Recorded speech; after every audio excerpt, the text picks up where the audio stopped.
ಸ್ನೇಹಿತರೆ, ಮೀಡಿಯಾ ಮಾಸ್ಟರ್ಸ್ಗೆ ಸ್ವಾಗತ ಸುಸ್ವಾಗತ. ಗೆಳೆಯರೆ, ಕಳೆದ ಒಂದು ವಾರದಿಂದ ಬೆಳಗಾವಿಯ ಗುರ್ಲಾಪುರ ಕ್ರಾಸಲ್ಲಿ ನಡೀತಾ ಇದ್ದ ರೈತರ ಹೋರಾಟ ಅಂತಿಮ ಘಟ್ಟಕ್ಕೆ ಬಂದಿದೆ. ಪ್ರತಿ ಟನ್ ಕಬ್ಬಿಗೆ 3,500 ರೂಪಾಯಿಗೆ ಆಗ್ರಹಿಸಿ ರೈತರು ಪ್ರತಿಭಟನೆಯನ್ನು ಮಾಡ್ತಾ ಇದ್ರು. ಸರ್ಕಾರ ಹಾಗೂ ಸಕ್ಕರೆ ಕಾರ್ಖಾನೆಗಳ ಮಾಲೀಕರ ನಡುವೆ ನಡೆದ ಸುದೀರ್ಘ ಸಂಧಾನ ಸಭೆಗಳ ನಂತರ ರೈತರಿಗೆ 3,300 ರೂಪಾಯಿಗಳಷ್ಟು ಹಣವನ್ನು ಪ್ರತಿ ಟನ್ಗೆ ಸಿಗುವ ಹಾಗೆ ಮಾಡೋದಕ್ಕೆ ಒಂದು ಸಂಧಾನದ ವ್ಯವಸ್ಥೆಯನ್ನ ಸರ್ಕಾರ ಮಾಡಿದೆ. ಹೀಗಾಗಿ ರೈತರು ತಮ್ಮ ಪ್ರತಿಭಟನೆಯನ್ನ ಹಿಂತೆಗೆದುಕೊಳ್ಳುವ ಮೂಡಲ್ಲಿ ಕಾಣ್ತಾ ಇದ್ದಾರೆ. ಇನ್ನು ಈ 3,300 ರೂಪಾಯಿಗಳಿಗಾಗಿ ರೈತರು ನಡೆಸಿದ ಹೋರಾಟ ಚಿಕ್ಕದೇನಲ್ಲ. ಕಳೆದ ಒಂದು ವಾರದಿಂದ ಅಲ್ಲಿ ರೈತರು ನಿರಂತರವಾಗಿ ಪ್ರತಿಭಟನೆಗಳನ್ನು ಮಾಡಿದ್ರು. ಇವತ್ತು ಅಲ್ಲೊಂದು ರಸ್ತೆ ತಡೆ ನಡೀತು. ಈ ಸಂದರ್ಭದಲ್ಲಿ ಒಂದಷ್ಟು ಉದ್ರಿಕ್ತರು ಕಲ್ಲು ತೂರಾಟವನ್ನು ಮಾಡಿದ್ರು ಮತ್ತು ಪೊಲೀಸರು ಲಾಠಿ ಬೀಸಬೇಕಾಗಿ ಬಂತು. ಒಂದಷ್ಟು ಮಂದಿಯನ್ನ ಅರೆಸ್ಟ್ ಕೂಡ ಮಾಡಲಾಯಿತು. ಅಲ್ಲಿ ಇಷ್ಟೆಲ್ಲ ಆಗ್ತಾ ಇದ್ರೆ ಮತ್ತೊಂದು ಕಡೆ ರಾಜಧಾನಿಯಲ್ಲಿ ಶುಗರ್ ಫ್ಯಾಕ್ಟರಿ ಮಾಲೀಕರ ಜೊತೆ ಸಂಧಾನ ಮಾಡೋದಕ್ಕೆ ಸರ್ಕಾರ ಪ್ರಯತ್ನವನ್ನು ನಡೆಸ್ತಾ ಇತ್ತು. ಹಾಗಾದ್ರೆ ರೈತ ಪ್ರತಿಭಟನೆಗಳಿಗೆ ಸಂಬಂಧಪಟ್ಟ ಹಾಗೆ ಶುಕ್ರವಾರ ಏನೆಲ್ಲ ಆಯಿತು ಬನ್ನಿ ನೋಡೋಣ.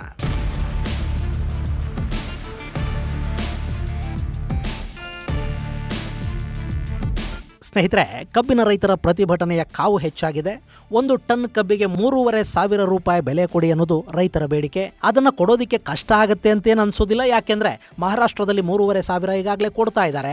ಉತ್ತರ ಪ್ರದೇಶ ಸುಮಾರು 4,000ವರೆಗೆ ಕೊಡ್ತಾ ಇದೆ. ಹೀಗಿರುವಾಗ ನೀವ್ಯಾಕೆ ಕೊಡಬಾರದು ಅನ್ನೋದು ರೈತರ ಪ್ರಶ್ನೆ. ಆದರೆ ಮಹಾರಾಷ್ಟ್ರದ ಕಬ್ಬಿನ ಈಲ್ಡ್ ಹಾಗೂ ಕರ್ನಾಟಕದಲ್ಲಿ ಬೆಳೀತಿರೋ ಕಬ್ಬಿನ ಇಳುವರಿಗೂ ವ್ಯತ್ಯಾಸ ಇದೆ. ಅಲ್ಲಿ ಸುಮಾರು 12% ಇಳುವರಿ ಬಂದ್ರೆ ನಮ್ಮಲ್ಲಿ 10% ವರೆಗೆ ಮಾತ್ರ ಬರುತ್ತೆ. ಹೀಗಾಗಿ ಆ ಬೆಲೆ ಕೊಡೋದಕ್ಕೆ ಸಾಧ್ಯವಾಗುವುದಿಲ್ಲ ಅಂತ ಫ್ಯಾಕ್ಟರಿ ಮಾಲೀಕರು ಹೇಳ್ತಾ ಬಂದ್ರು. ಇಲ್ಲಿ ಮಾಲೀಕರು ಹಾಗೂ ರೈತರ ನಡುವೆ ಒಂದು ಸಂಧಾನ ಅನ್ನೋದು ಸಾಧ್ಯ ಆಗಿರಲಿಲ್ಲ.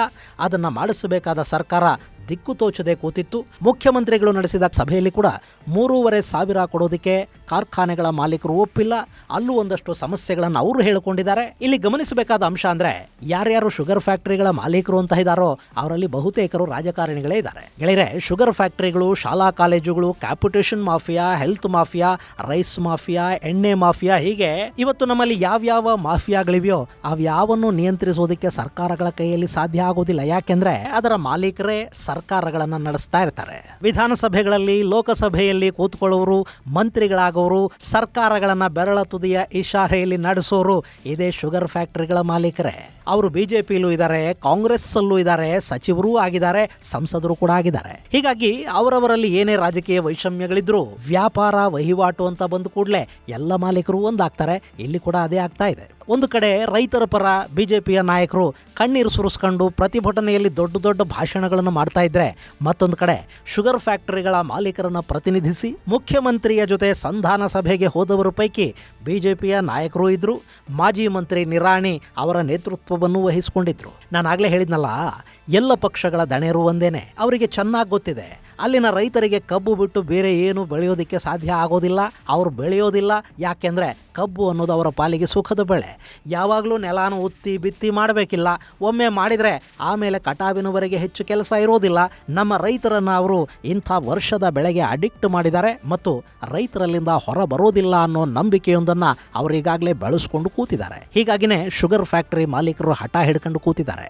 ಹೋಗ್ಲಿ, ಅವರೆಲ್ಲ ರಾಜಕಾರಣಿಗಳೇ ಅಲ್ವಾ. ನಾಳೆ ನಿಮ್ಮ ಮನೆಗೆ ಓಟ್ ಕೇಳೋದಕ್ಕೆ ಅವರೇ ಬರಬೇಕು. ಇಲ್ಲಿ ಟನ್ ಕಬ್ಬಿಗೆ 200 ರೂಪಾಯಿಗೆ ಹಠ ಹಿಡ್ಕೊಂಡು ಕೂತು ನಾಳೆ ಯಾವ ಮುಖ ಇಟ್ಕೊಂಡು ನಿಮ್ಮ ಹತ್ರಕ್ಕೆ ಬರ್ತಾರೆ?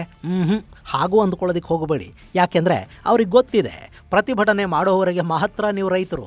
ನಾಳೆ ಚುನಾವಣೆ ಬಂದಾಗ ನೀವು ಲಿಂಗಾಯತರಾಗ್ತೀರಿ, ಒಕ್ಕಲಿಗರಾಗ್ತೀರಿ, ಕುರುಬರು, ವಾಲ್ಮೀಕಿಗಳು, ದಲಿತರು, ಮುಸ್ಲಿಮರು, ಬ್ರಾಹ್ಮಣರು, ಹಿಂದುಳಿದವರು, ಮುಂದುವರೆದವರು, ಹೀಗೆ ಜಾತಿಗಳ ಹೆಸರಲ್ಲಿ ನೀವು ಚಿಂದಿ ಚಿತ್ರಾನ್ನಾಗಿ ಹೋಗ್ತೀರಿ. ಮತ್ತು ನಿಮ್ಮ ಜಾತಿಯವನಿಗೋ ಅಥವಾ 2,000 ಕೊಟ್ಟವನಿಗೋ, ನಿಕ್ಕರ್ಗೋ, ಕುಕ್ಕರ್ಗೋ, ಲಿಕ್ಕರ್ಗೋ ಒಂದು ಓಟನ್ನು ಒತ್ತು ಬರ್ತೀರಿ. ಅವತ್ತು ನಿಮಗೆ ಇದೇ ನಿಮ್ಮ ದಣಿ ನಿಮ್ಮನ್ನ ರಸ್ತೆಯಲ್ಲಿ ಕೂಡಿಸಿದ್ದ ಅನ್ನೋದಾಗ್ಲಿ, ಇದೇ ಮಾಲಕಿ ನಿಮ್ಮ ಕಬ್ಬಿಗೆ ಬೆಲೆ ಕೊಡಲಿಲ್ಲ ಅನ್ನೋದಾಗ್ಲಿ, ಇವನು ತಾನು ವಿಮಾನ ತಗೊಂಡು ನಮ್ಮ ಮಾನ ಕಳೆದ, ಈ ಸಚಿವ ನಮ್ಮನ್ನ ಮಾತಾಡ್ಸೋದಿಕ್ಕೂ ಬರಲಿಲ್ಲ, ಇಂಥವು ಯಾವೂ ಕೂಡ ನಿಮಗೆ ಓಟ್ ಹಾಕೋವಾಗ ನೆನಪು ಕೂಡ ಇರೋದಿಲ್ಲ. ಪಾಪ ನೀವು ಹೆಂಗೆ ಅಂದರೆ ನಮ್ಮ ಜಾತಿಯವನು ಗೆದ್ದು ಬಿಟ್ರೆ ಇಡೀ ಜಾತಿನ ಉದ್ಧಾರ ಮಾಡಿಬಿಡ್ತಾನೆ ಅಂತ ಅಂದ್ಕೋತೀರಿ, ಅಥವಾ 1,000-2,000ಕ್ಕೆ ನಿಮ್ಮ ಓಟನ್ನು ಹಾಕಿ ಬರ್ತೀರಿ. ನಾವು ರೈತರು, ನಮ್ಮದು ರೈತ ಜಾತಿ ಅಂತ ನಿಮಗೆ ಯಾವತ್ತೂ ಅನಿಸೋದಿಲ್ಲ. ಅಷ್ಟು ಅಮಾಯಕರು ನೀವು. ಹೀಗಾಗಿ ನಿಮ್ಮದೇ ರೊಕ್ಕ ಕೊಳ್ಳೆ ಹೊಡೆದು, ನಿಮ್ಮದೇ ಬೆವರು ರಕ್ತ ಕುಡಿದು ದುಂಡಗಾದ ಅದೇ ಶುಗರ್ ಫ್ಯಾಕ್ಟರಿಗಳ ಮಾಲೀಕರು ಮತ್ತೆ ಆರಿಸಿ ಬರ್ತಾರೆ. ಅವರೇ ನಿಮ್ಮ ಬದುಕುಗಳನ್ನು ಡಿಸೈಡ್ ಮಾಡೋ ಜಾಗದಲ್ಲಿ ಕೂತ್ಕೋತಾರೆ. ಇನ್ನು ಈಗೇನಾಗ್ತಿದೆ ನೋಡಿ, ರೈತರು ಕೇಳ್ತಾ ಇರೋದು 3,500 ರೂಪಾಯಿ, ಆದ್ರೆ ಶುಗರ್ ಫ್ಯಾಕ್ಟರಿ ಮಾಲೀಕರು ಹೇಳ್ತಾ ಇರೋದು ನಾವು ಉತ್ಪಾದನೆ ಮಾಡೋ ಕರೆಂಟ್ ಅನ್ನ ಹೆಚ್ಚಿನ ಬೆಲೆಗೆ ಸರ್ಕಾರ ಖರೀದಿ ಮಾಡಬೇಕು, ನಮಗೆ ಎಥನಾಲ್ ಸಬ್ಸಿಡಿ ಸಿಕ್ಕಿಲ್ಲ, ಅದನ್ನು ಮೊದಲು ಕೊಡಿಸಬೇಕು, ಸಕ್ಕರೆಗೆ ಸರ್ಕಾರ ಕೊಡ್ತಾ ಇರೋ MSP 31 ರೂಪಾಯಿ ಇದೆ, ಅದನ್ನು 2017ರಿಂದ ಏರಿಸಿಲ್ಲ, ಅದನ್ನು ಹೆಚ್ಚು ಮಾಡಬೇಕು, ಸರ್ಕಾರ ಸಕ್ಕರೆ ರಫ್ತಿನ ಮೇಲೆ ನಿರ್ಬಂಧವನ್ನು ವಿಧಿಸಿದೆ, ಅದನ್ನು ತೆರವು ಮಾಡಬೇಕು, ನಾವು 270 ಕೋಟಿ ಲೀಟರ್ ಎಥನಾಲ್ ಉತ್ಪಾದನೆ ಮಾಡೋ ಶಕ್ತಿ ಹೊಂದಿದ್ದೀವಿ, ಆದರೆ ಸರ್ಕಾರ ಆ ಕೋಟಾನ ಕಡಿಮೆ ಮಾಡಿದೆ, ಅದನ್ನು ಹೆಚ್ಚು ಮಾಡಲಿ, ಇಂಥ ಬೇಡಿಕೆಗಳನ್ನು ಅವರು ಇಟ್ಕೊಂಡು ಕೂತಿದ್ದಾರೆ. ಇಲ್ಲಿ ಅರ್ಥ ಆಗದೆ ಇರೋದು ಪ್ರೊಟೆಸ್ಟ್ ಮಾಡ್ತಾ ಇರೋದು ರೈತರ ಅಥವಾ ಶುಗರ್ ಫ್ಯಾಕ್ಟರಿ ಮಾಲೀಕರ ಅನ್ನೋದು. ಅವರಿಗೆ ಕಷ್ಟ ಇದ್ರೆ ಅದನ್ನು ಅವರು ಹೋಗಿ ಕೇಳ್ಕೋಬೇಕು, ಅಥವಾ ಅವರು ಹೀಗೆ ಬೀದಿಲಿ ಬಂದು ಕೂತ್ಕೊಂಡು ಪ್ರತಿಭಟನೆ ಮಾಡಬೇಕು. ಅದು ಬಿಟ್ಟು ಸರ್ಕಾರ ನಮಗೆ ಕೊಡ್ತಾ ಇಲ್ಲ, ಹೀಗಾಗಿ ನಾವು ರೈತರಿಗೆ ಕೊಡೋದಿಲ್ಲ ಅಂದ್ರೆ ಇದು ಯಾವ ನ್ಯಾಯ ರೀ? ಇನ್ನು ಶುಗರ್ ಫ್ಯಾಕ್ಟರಿ ಮಾಲೀಕರು ಸಬ್ಸಿಡಿ ಅದು ಇದು ಅಂದ ಕೂಡಲೇ ನಮ್ಮ ಮಾತುಕತೆಗೆ ಕೂತ ಮುಖ್ಯಮಂತ್ರಿಗಳು ಅದನ್ನೇ ಹೇಳೋದಕ್ಕೆ ಶುರು ಮಾಡಿದ್ದಾರೆ. ನಾವು ಕೇಂದ್ರಕ್ಕೆ ಪತ್ರ ಬರೆದಿದ್ದೀವಿ, ಪ್ರಧಾನಮಂತ್ರಿಗೆ ಇದನ್ನು ಸರಿಪಡಿಸೋದಕ್ಕೆ ಹೇಳಿದ್ದೀವಿ ಅನ್ನೋದು ಮುಖ್ಯಮಂತ್ರಿಗಳ ಸಮಜಾಯಿಷಿ.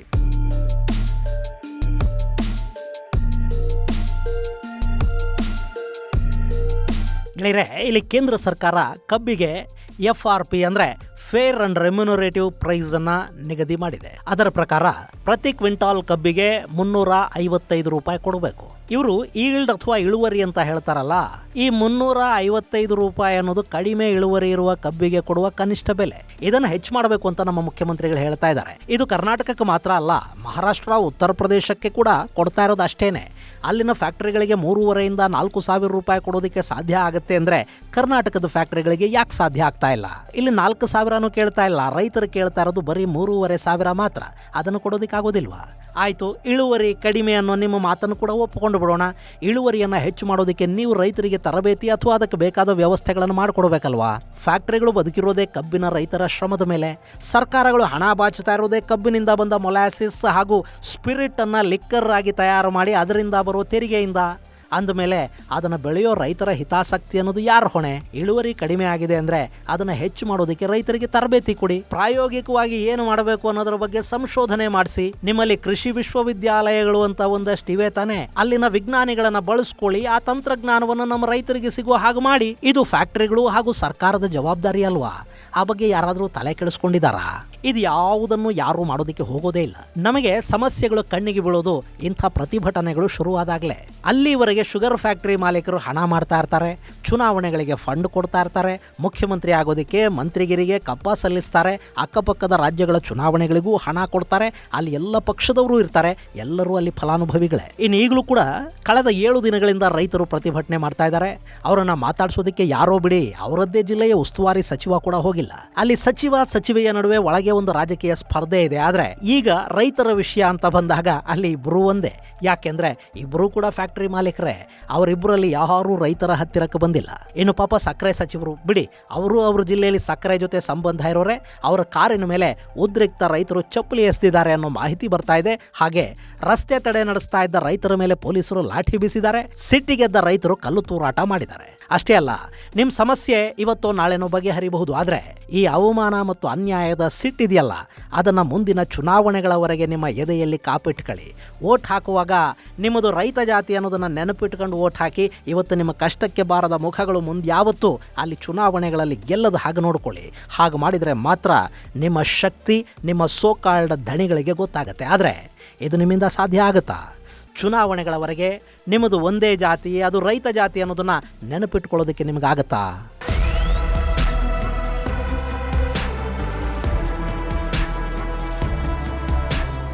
ಇನ್ನು ಗೆಳೆಯರೆ, ಇದೆಲ್ಲದರ ನಡುವೆ ಸರ್ಕಾರ ಫ್ಯಾಕ್ಟರಿ ಮಾಲೀಕರ ಜೊತೆ ಮಾಡಿದ ಮ್ಯಾರಥಾನ್ ಮೀಟಿಂಗ್ಗಳ ನಂತರ ರೈತರಿಗೆ ಪ್ರತಿ ಟನ್ ಕಬ್ಬಿಗೆ 3,300 ರೂಪಾಯಿವರೆಗೆ ಹಣ ಸಿಗುವ ಹಾಗೆ ನೋಡಿಕೊಳ್ಳೋ ಒಂದು ವ್ಯವಸ್ಥೆಯನ್ನು ಮಾಡಿರುವುದಾಗಿ ಹೇಳ್ತಾ ಇದೆ. ಅದರಲ್ಲಿ 3,250 ರೂಪಾಯಿಗಳನ್ನು ಫ್ಯಾಕ್ಟರಿ ಮಾಲೀಕರು ಕೊಡ್ತಾರೆ. ಉಳಿದ 50 ರೂಪಾಯಿಗಳನ್ನು ಸರ್ಕಾರ ತಾನು ಪಾವತಿ ಮಾಡೋದಾಗಿ ಹೇಳ್ತಾ ಇದೆ.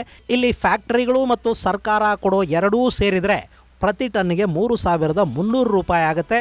ಮತ್ತು ಈ ಬೆಲೆ ಇಡೀ ಕರ್ನಾಟಕಕ್ಕೆ ಅನ್ವಯವಾಗುತ್ತೆ ಅಂತ ಮುಖ್ಯಮಂತ್ರಿಗಳ ನೇತೃತ್ವದ ಸಭೆಯಲ್ಲಿ ಒಂದು ತೀರ್ಮಾನಕ್ಕೆ ಬರಲಾಗಿದೆ. ಇಡೀ ಕರ್ನಾಟಕಕ್ಕೆ ಅಂದರೆ ಚಾಮರಾಜನಗರದಿಂದ ಹಿಡಿದು ಬೀದರ್ವರೆಗೆ ಯಾವ್ಯಾವ ರೈತರು ಯಾವ್ಯಾವ ಶುಗರ್ ಫ್ಯಾಕ್ಟರಿಗಳಿಗೆ ಕಬ್ಬು ಹಾಕ್ತಾರೆ ಆ ಎಲ್ಲ ರೈತರಿಗೂ ಕೂಡ ಪ್ರತಿ ಟನ್ನಿಗೆ 3,300 ರೂಪಾಯಿ ಸಿಗೋ ಹಾಗೆ ನೋಡಿಕೊಳ್ತೀವಿ ಅಂತ ಸರ್ಕಾರ ಭರವಸೆಯನ್ನು ಕೊಟ್ಟಿದೆ. ಇನ್ನು ಮುಖ್ಯಮಂತ್ರಿಗಳ ಜೊತೆ ಸಭೆ ನಡೆಸೋ ಮೊದಲೇ ಫ್ಯಾಕ್ಟರಿಗಳ ಮಾಲೀಕರು 3,200 ರೂಪಾಯಿವರೆಗೆ ಕೊಡೋದಕ್ಕೆ ಸಿದ್ಧ ಇದ್ರು. ಈ ಸಭೆಯ ನಂತರ ಪ್ರತಿ ಟನ್ಗೆ 50 ರೂಪಾಯಿಯನ್ನು ಅವರು ಹೆಚ್ಚು ಮಾಡಿದ್ದಾರೆ. ಇನ್ನು ಗೆಳೆಯರೆ, ತೂಕದಲ್ಲಿ ರೈತರಿಗಾಗುವ ವಂಚನೆಗಳ ಬಗ್ಗೆ ಕೂಡ ಒಂದು ಸರಿಯಾದ ಕ್ರಮ ತೆಗೆದುಕೊಳ್ಳುವ, ನ್ಯಾಯಯುತವಾದ ತೂಕವನ್ನು ಖಾತ್ರಿಪಡಿಸುವ ಒಂದು ವ್ಯವಸ್ಥೆ ಕೂಡ ಅಲ್ಲಾಗಬೇಕಾಗಿದೆ. ಜೊತೆಗೆ ರೈತರಿಗೆ ಕಬ್ಬಿನ ಹಣವನ್ನು ಸಕಾಲದಲ್ಲಿ ತಲುಪಿಸುವ ವ್ಯವಸ್ಥೆಗಳನ್ನು ಕೂಡ ಖಾತ್ರಿಪಡಿಸಬೇಕಾದ ಅಗತ್ಯ ಇರುತ್ತೆ. ಅಂತೂ ಇಲ್ಲಿ ರೈತರು ಕೇಳಿದ 3,500 ರೂಪಾಯಿಗಳಷ್ಟು ಸಂಪೂರ್ಣ ಹಣ ಅವರಿಗೆ ಸಿಗ್ತಾ ಇಲ್ಲ. ಆದರೂ ಒಂದು ಹಂತಕ್ಕಿದು ರೈತರಿಗೆ ಸಿಕ್ಕ ಜಯಾನೇ. ಅವರಿಗೆ ಪ್ರತಿ ಟನ್ಗೆ 3,300 ರೂಪಾಯಿಗಳಷ್ಟು ಹಣ ಇನ್ನು ಮುಂದೆ ಸಿಗುತ್ತೆ. ಹಸಿರು ಶಾಲಿನ ತಾಕತ್ತಿಗೆ ಸರ್ಕಾರ ಮಣಿ ಬೇಕಾಗಿ ಬಂದಿದೆ. ಅಫ್ಕೋರ್ಸ್ ಅವರ ಬೇಡಿಕೆ ಪೂರ್ಣಗೊಳ್ಳದೇ ಇದ್ರೂ ಒಂದು ಹಂತಕ್ಕೆ ರೈತರಿಗೆ ಗೆಲುವು ಸಿಕ್ಕಿದೆ. ಇದು ಗೆಳೆಯರೆ ಬೆಳಗಾವಿಯ ರೈತ ಹೋರಾಟಕ್ಕೆ ಸಂಬಂಧಪಟ್ಟ ಒಂದಷ್ಟು ಮಾಹಿತಿ. ಮುಂದಿನ ಸಂಚಿಕೆಯಲ್ಲಿ ಮತ್ತಷ್ಟು ವಿಶೇಷಗಳ ಜೊತೆ ಮತ್ತೆ ಭೇಟಿಯಾಗೋಣ. ಅಲ್ಲಿವರೆಗೆ ಜೈ ಹಿಂದ್, ಜೈ ಕರ್ನಾಟಕ.